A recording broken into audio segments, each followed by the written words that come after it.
Souvent, quand on parle d'écoquartier, on s'arrête à une ou deux dimensions. La première, celle qui est toujours mise en avant, c'est la question énergétique.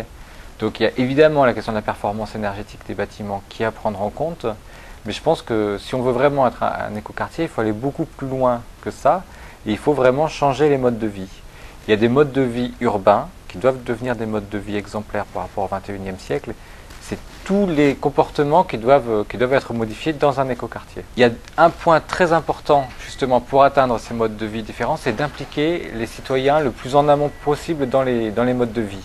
C'est pour ça qu'effectivement sur la Salade on met en place un comité de suivi auquel on participe, on invite les riverains à participer et on invite des personnes associées, des personnes qui ont leur mot à dire sur la manière de construire la ville, à venir donner leur point de vue tout au long du projet, pour que les intentions du départ se retrouvent dans les comportements à l'arrivée. Alors aujourd'hui, c'est surtout sur des opérations d'urbanisme nouvelles, sur construction, parce que c'est là que la collectivité a la maîtrise publique.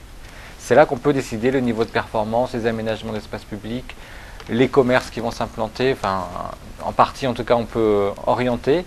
Et sur l'ancien, c'est beaucoup plus compliqué. Mais l'enjeu, effectivement, l'enjeu est beaucoup sur l'ancien. Et là, je pense qu'il faut des moyens d'État très, très importants pour la rénovation du bâti ancien.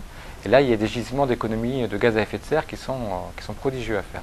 Alors, il n'y a pas de financement exceptionnel, malheureusement. Il n'y a pas de financement ni européen, ni financement d'État aujourd'hui pour les écoquartiers. Donc, c'est opération par opération que la qualité est améliorée et que, du coup, l'opération doit plus ou moins s'équilibrer. La collectivité amène de l'argent sur la qualité supplémentaire de l'opération d'urbanisme, mais il n'y a pas une manne d'argent là-dessus.